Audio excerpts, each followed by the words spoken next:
have all the rights to say this because I'm from Malayalam cinema. There have been so many years where we have looked at Hindi cinema and thought, man, how are they doing it? Okay. You know, what great content is happening. Wow, Hindi cinema is going through such a breakthrough phase. But if I had a subject and, you know, I want, I don't know, I'd love to maybe direct Shah Rukh Khan film and one day, yeah, you know. Okay. And I'm sure every filmmaker in the country would. So. So we have with us today one of the finest talents of Indian cinema, actor-director Prithviraj Sukumaran, who's here to talk about his upcoming film L2 Empuraan. So Prithviraj sir, tell me, with Lucifer, it was a world of high stakes, action-packed world. How did you approach expanding on it, and bringing in fresh perspective to this film now? We didn't actually approach it like that. It wasn't that we made a film and then expanded on it. Back in 2016, 2017, when we initially conceived the story, it was conceived as 3 parts. Right. We didn't go ahead and announce it back then because it wasn't the norm that every big film would have part 1, part 2, part 3 back then, you know. And plus, we didn't know if part 1 would do well. If part 1 did not do well, there was no question of doing a part 2. But the story arc we knew would only complete in 3 parts. In fact, even before that, initially we thought this would be best as a web series, you know, as a 12-episode single season web series or something, because the story needed that kind of an arc. But yeah, so like I said, it wasn't that we made a film and then expanded on it. This was always the narrative flow even before we started part 1.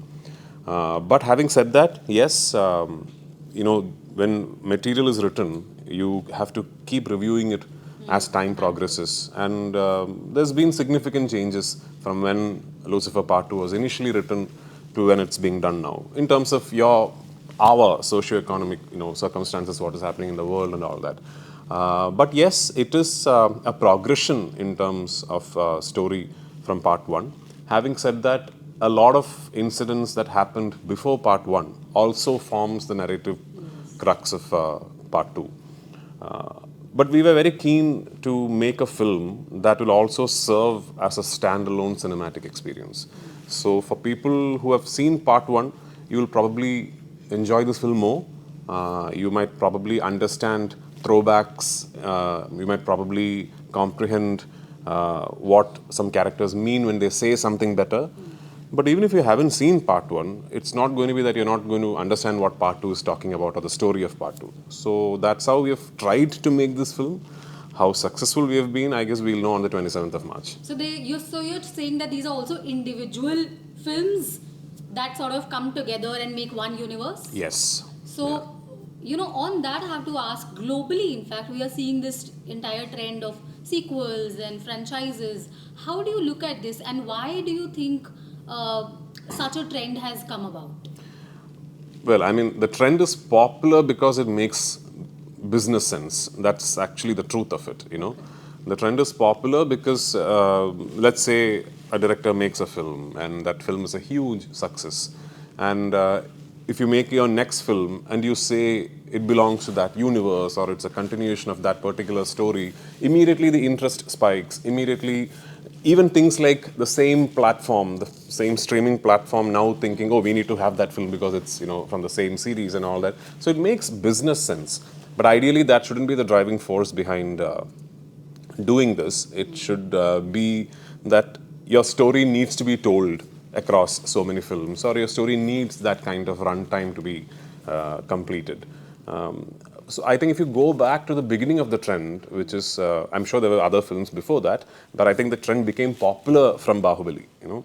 So if you go back to the beginning of the trend and you watch those films, you realize that was a very honest Part 1 and Part 2. You sort of realize that, yeah, that story really needed 2 films to be completed. So that should be the driving force. You know, you should be doing a Part 2 or a Part 3 only because you have a story that needs 2 films or 3 films to be told. I believe this is a story that deserves 3 films.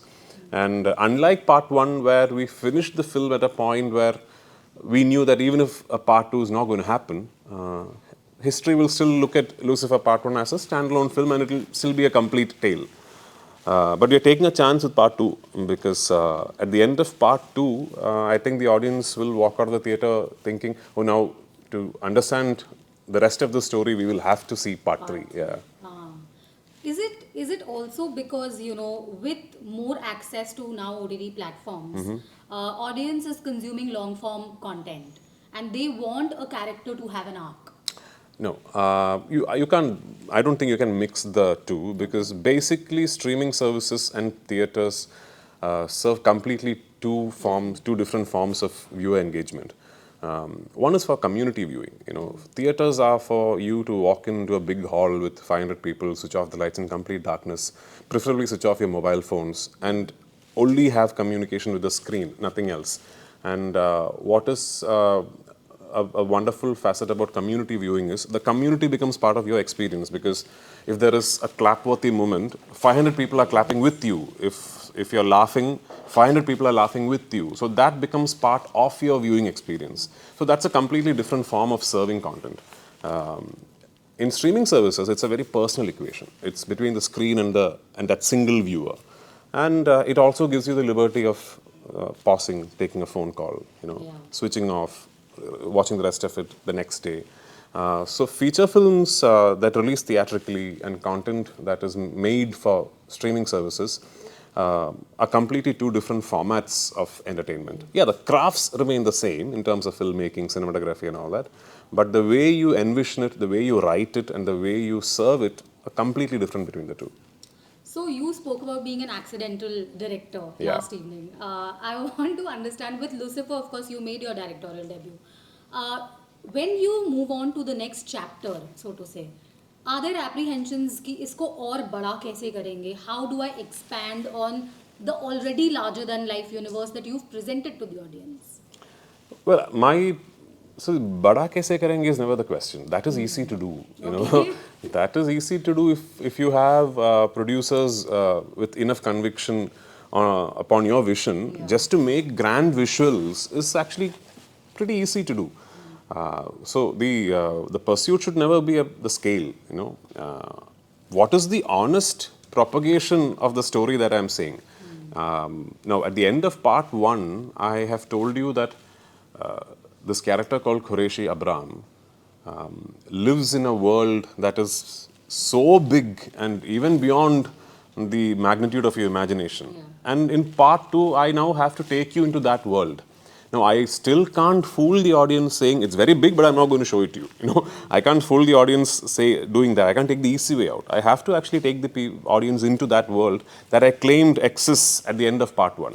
So because of that, part 2, you'll see like some big visuals and all that. But I would like to think that the film is not just about the visuals and the technical, stuff and all that. There is an intricate plot in it. And there is a very honest, organic evolution of what happened in part 1. And there is actually a very interesting hook to how this will now go on to part 3. Now, I say interesting, intricate, I use all these adjectives. They are all in my perspective. I hope people also look at the film, see it, and feel the same way. Now, Malayalam cinema, in fact, South industries like the Kannada industry, Telugu, Tamil, Malayalam, they've sort of, the North industry is looking at the South film industries very differently today. Do you also feel that change? What is the difference? I feel there are more collaborations now than before. More directors, more actors are collaborating. So that I think is just the natural progression of how cinema as an art form and, to be frank, as a business has evolved.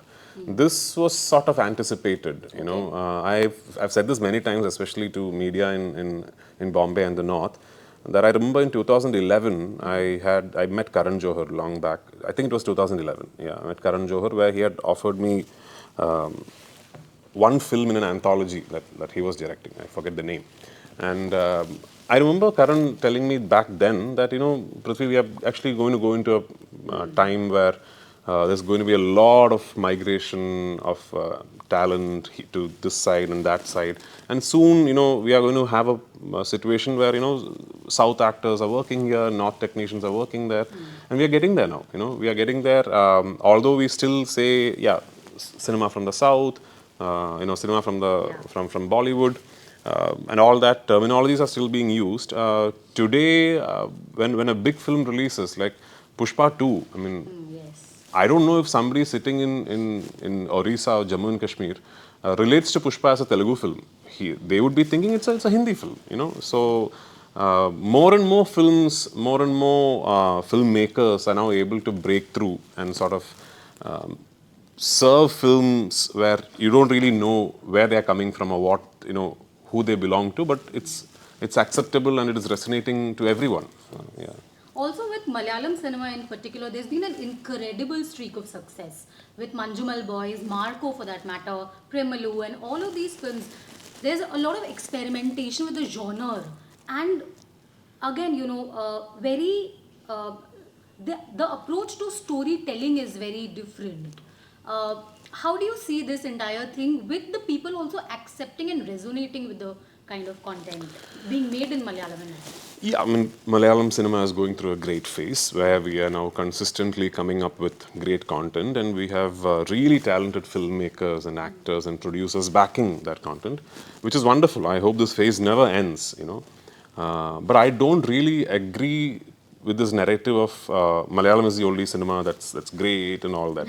And I think I have all the rights to say this because I'm from Malayalam cinema. Yeah. There have been so many years where we have looked at Hindi cinema and thought, man, how are they doing it? Okay. What great content is happening. Wow, Hindi cinema is going through such a breakthrough phase. I remember, I mean, when maverick filmmakers like Anurag and Vikramaditya and Hansel Mehta and all of them broke through and started making these really different kind of still mainstream films. Yes. I remember the entire conversation in Malayalam back then was, man, how are they doing it? How are they able to pull off these films with, with such gritty content and all that? And that phase has happened to Malayalam now. The same has happened with Tamil, The same has happened with Telugu cinema. Same when a Prashant Neel came and did a KGF, or a Lucia happened, or when a Hemant Rao did a Saptasagar Railway, we all thought, man, Kannada cinema, how are they doing it? So it happens. It happens. Industries go through these phases. Personally, I hope that this phase for Malayalam cinema never ends. But if at all there is one thing maybe that we have to sort of understand and respect with traditionally how Malayalam cinema has worked is how we treat our writers. I don't know if you know, but in Malayalam, writers hold a lot of sway. In many cases, they are the pioneers of setting up a project. Much like this, Lucifer happened when the writer, Mr. Murli Gopi, met me and told me a thought that he had, and he asked me, would I be willing to direct it?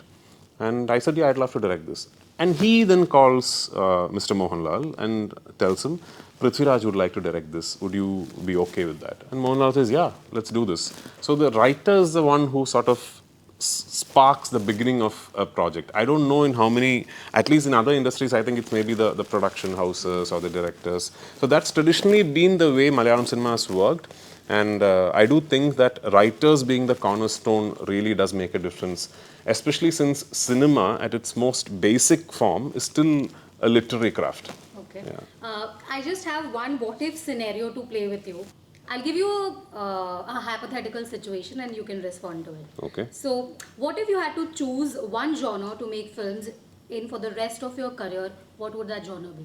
Oh man, this is like the toughest question for me to answer because even if you see my filmography as an actor, I keep, yeah. But I think what I know to sort of shoot best is action. So Okay. yeah. What if you were to direct a Bollywood film? Which star would you love to collaborate with?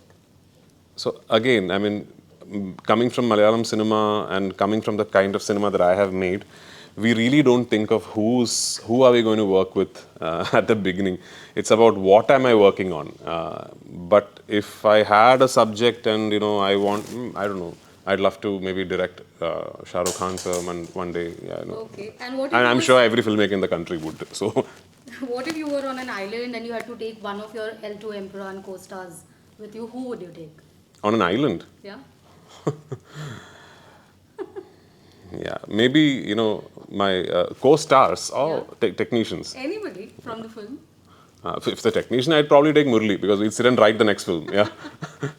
And what if L2 Empuraan were made into a TV series with multiple seasons? Who would you cast as Qureshi Abraham? In what language am I making it? Will it depend on that? Absolutely. Yeah. Okay. If you were to make it in Hindi? Shah Rukh Khan, sir. Okay. My last question to you. What if you were asked to do a cameo in a superhero film? What kind of superhero would you want to be? What powers? Well, I mean, my favorite superhero is Batman. And Batman technically does not have any powers. Yeah. So, yeah. He's a vigilante. Yeah. Okay. Thank you so much. It was you. lovely interacting with you. I hope L2 Emperor does fantabulous and breaks all records. Thank you so That much. has already broken some. More to go now. Thank you so much.